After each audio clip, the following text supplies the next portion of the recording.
Kama mama mzazi nahisi uchungu. Huyu mtoto ndio alikuwa tegemeo langu, kwa sababu hata maisha yangu nilipomzaa iliishia hapo. Nahitaji serikali inisaidie kama mama mzazi. Kwa majina ni Petronila Munyaza, ambaye ni mimi mama wa mzazi mwenye mumesikia amekufia ng'ambo. Majina yake ni Atema Chris Masaka. Baba yake ya huyo mtoto anaitwa Penat Shenali, mbunge wa Ikolomani MP. Tulipatana na yeye 1982 tukiwa marafiki mimi na yeye. Yeye hakunioa, lakini kwa hiyo wakati alinipatia mimba. Hiyo mimba nilizaa huyo mtoto 1982 mwezi wa 8 tarehe 8. Nilipeleka kwao, wakaniambia yeye bado ni mtoko, nirudi na mtoto kwetu. Nilichukua kama mzazi, na mimi hapo ndio maisha yangu ilirudi chini. Chuma shule niliachia hapo, nikawa mlezi wa huyu mtoto. Kutoka hapo nimeendelesha mtoto wangu, kumlea, kumfanyia chochote, kumpeleka shule mpaka nikamfikisha miaka 15. Kwa hiyo miaka 15 ndio nilimkabidhi shangazi yake apeane kwa baba yake wamuendelee kusomesha, juu yeye alikuwa material ya kusoma, si kutaka kuwe chini ya kusoma. Hapo baba yake alimuendelesha kutoka form 1 mpaka university. Kutoka university mtoto alipomaliza university, kutoka hapo mtoto amekuwa hustler, akikujanga kwangu hakuna kazi, na mna hiyo mimi nikimsaidia akisunguka akitafuta kazi, lakini hakupata kazi. Ilifikia mpaka wakati walimwambia atoke kwa nyumba.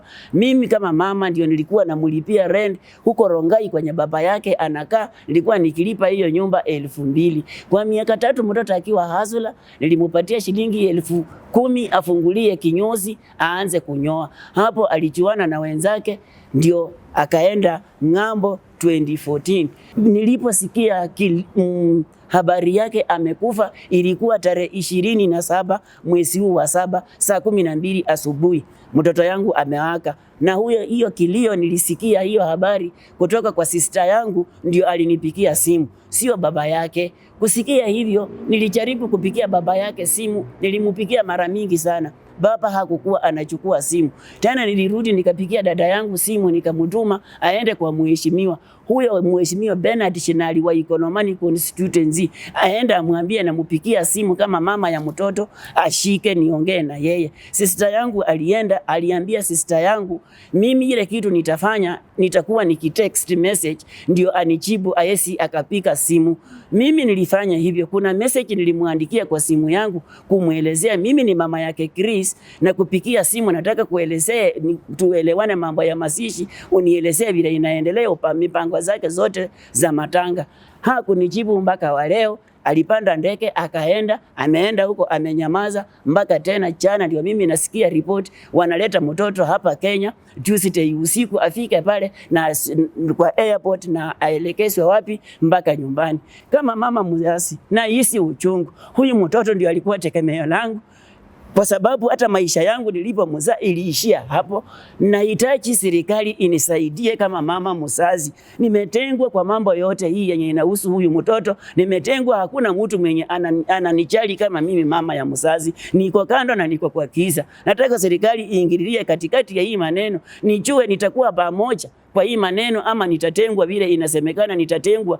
Yeye hakunioa, mimi nijipange. Na nitajipangaje na mimi niko sina mbele sina nyuma. Hawajai niambia chochote. Mambo mimi nasikia kwa watu. Kama mzazi, si yeye ndiye anafaa. Nilimpatia simu yangu, aniandikia chochote, aniburifu ile kitu inaendelea. Hajaniambia chochote, na yeye ndio tulipata na yeye mtoto. Nitazipataje maneno kwa watu nje, na yeye kama baba ya mtoto haesi akanialert aniambie what is happening. Kwa kusikia nasikia tu kwa habari alianguka kwa damu. Hata mimi ningependa nifike huko nione hata tamu yenyewe yenye alianguka, nijue kweli tamu inaweza kuua marini US kabisa tamu imuue. na niliwachwa huku. Sasa hata kama sijui amekufa ama kweli bado ako hai, mimi sijaiona mwili, na hata vile saa hii mimi niko hapa Kangemi, vile nasikia mwili italandi huko na iende huko, sina mbele sina nyuma, naanzia wapi na malizia wapi?